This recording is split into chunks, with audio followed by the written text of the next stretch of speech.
The next person we're going to introduce is Borte, who was mentioned in Temujin, Genghis Khan Part 1. If you haven't watched Temujin, Genghis Khan Part 1 yet, feel free to click the link to enjoy it. Next, we will tell the story of Borte, the right arm of Genghis Khan. Exciting content is about to unfold, so stay tuned. Borte, a name that rings with strength and determination. A great general of Mongolia, hailing from the Arulad clan. He shared the same lineage with Genghis Khan, both descendants of Qaidu. Their blood carrying the same honor and pride. Borte was born into the Arulad tribe of Mongolia. His father was Naqo, a friend deeply acquainted with Yasuge. Borte's growth was always accompanied by glory and challenge. When he was still a child, he and Temujin forged a sacred covenant, becoming blood brothers or anda, a bond of life and death, in Mongolian tradition. This is a connection that transcends blood ties, stronger even than gold. As the night deepened, all was silent except for the sound of wind sweeping the grasslands. As if an ancient song was being sung, moonlight bathed a figure standing there, Borte. The general renowned for his solemn resolution and prowess in battle, he stood on the grassland, quiet and steadfast, like a mountain peak that remains unshaken by wind and rain. At the age of 13, Borte and Temujin chased after thieves who had stolen their horses. They divided their forces for a surprise attack, catching the thieves off guard and causing them to abandon their stolen horses and flee. On the battlefield of Dalchikri, Temujin ordered them to fight to the death. With no retreat, Borte tied his horse to his waist. Not retreating an inch, his bravery won the praise of Temujin. From that moment on, they became close friends, and he joined Temujin's ranks. In those years, Borte followed Temujin as a noble child. Whether it was a difficult journey or a dangerous battle, they always went hand in hand. When tribal disputes arose, Temujin could always sleep soundly whenever Borte was responsible for night watch. Their meetings often lasted until dawn, discussing state affairs, world matters. Their mutual understanding was like fish finding water, complementing each other perfectly. Amid the biting wind and snow, the earth was covered in a thick layer of white. This was the day when Temujin was besieged in Borjigin, having lost his beloved horse and found himself in a dangerous predicament. Yet in this extremely perilous situation, a figure appeared at his side. It was Borte, the one who had weathered storms with Temujin. Borte, Mongolian, and Temujin. They fled into the wilderness in the snow.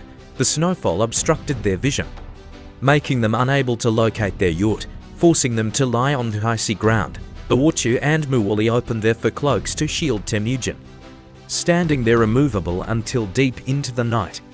When the snow had accumulated several feet high, eventually they were found, and the three of them survived this snowstorm ordeal. However, this was just one difficult phase in their lives. When the Merkid tribe attacked the Mongolian tribe, they were once again trapped in a snowstorm. Borte went deep into enemy territory again in search of Temujin but could not find him. In his desperation, he ordered the heavy equipment to be moved and discovered that Temujin had already returned to their resting cart.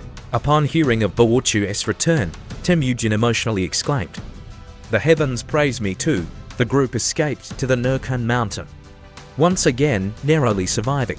In the autumn of 1189, the landscape was spectacularly grand. The earth covered in golden grain. The people of the Mongol tribe gathered together, their eyes all focusing on one person, Temujin. He had just been elected Khan of the Mongol tribe, his gaze steadfast, full of ambition. Borte was also appointed as a high-ranking officer, participating in strategic planning alongside Temujin. Together, they faced challenges, never shying away from duty. Borte repeatedly extended a helping hand to Temujin in times of danger. By 1199, a pivotal battle unfolded before Temujin and Borte. They received orders to join Mongolian and others in rescuing the Khan of the Karat tribe, who was under attack by the Naiman army led by Zuwu. Borte and his companions threw themselves into the battle, Without regard for their own lives, their hearts set on one goal: victory. On the battlefield, Borte demonstrated his bravery and strategic cunning. He commanded the soldiers of the Mongol tribe, fiercely confronting the Naiman army led by Zhuwu.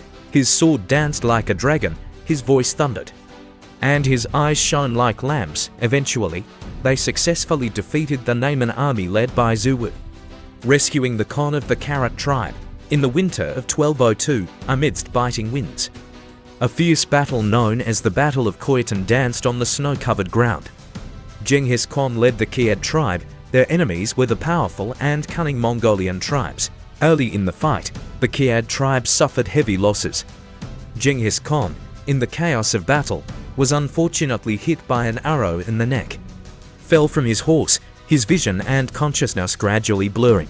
At this critical moment, Borte rushed to him, forcefully helped Genghis Khan onto a horse, and brought him to the foot of Nurkun mountain. There, under the watchful gaze of Tengri, the sky god, Borte looked at Genghis Khan's pained face. Witnessing the toughness and determination of this favored son of heaven, a pack of grey wolves, under Tengri's guidance, removed the terror. And Borte then sucked out the poisoned blood with their combined efforts. Genghis Khan miraculously survived. After this battle, the Qaidu tribe was reduced to only 17 members. However, with the help of Borte and Muwali, Genghis Khan regained his strength. Together, they revitalized the Qaidu tribe and successfully united the various Mongol tribes. In the golden autumn of 1202, petals fell in a flurry on the Mongolian plateau, and the wind kicked up clouds of dust. Heralding the coming war, Borte rode with Temujin. Their target was the 4 tribes including the Chahad Tatar, and the battlefield was at Dalan emerges. This was a war as fierce as fire. Soldiers brandished their long spears, their faces etched with the marks of war, their eyes resolute and ruthless. Borte was in his element on the battlefield. His strategies were astute, his movements agile. He led the Mongolian army to a great victory in this war. The following year, in the mild spring breeze, the grasslands were vibrant with life. However, the flames of war did not cease. And the stage for this war was in Kerala and Shetuo, their enemy the Karat tribe. Borte once again displayed his bravery and intelligence. He moved across the battlefield like a sharp blade in the wind, unmatched by anyone. In 1206, Genghis Khan united Mongolia. The Golden Khan banner fluttered in the wind, symbolizing the rise of the great Mongol state. At this historic moment, Borte was appointed as the leader of 1,000 households and the right-wing leader of 10,000 households. His achievements were highly praised by Temujin, who expressed his deep appreciation with heartfelt words. "The peace within the state is largely your doing. My relationship with you is like a cart with a yoke, a body with an arm." Together with Muwali, Barolhu, and Chilon, they were known as the 4 steeds of Mongolia, and held the position of the leader of the Keshik Imperial Guard, becoming one of the top 10 heroes, enjoying the privilege of being pardoned for 9 crimes. Borte's name and his military achievements became legends on the Mongolian plateau. His story was passed down by the soldiers, becoming the light in their hearts, driving them forward. His figure also became the shadow of Genghis Khan, accompanying him in his campaigns in all directions. In 1226, Borte set out on a campaign with Genghis Khan once again, this time targeting the Western Jia. However, during this campaign, Borte fell ill, his body no longer as strong as before.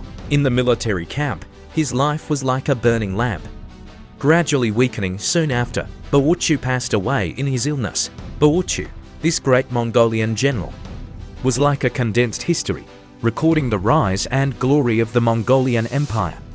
His bravery on the battlefield, his loyalty to friendship, and his sacrifice for the nation have become unforgettable memories for us. His life was like a meteor, brief but splendid. His spirit like a beacon, eternal and burning. If you like this story, please help me by subscribing and sharing. Thank you.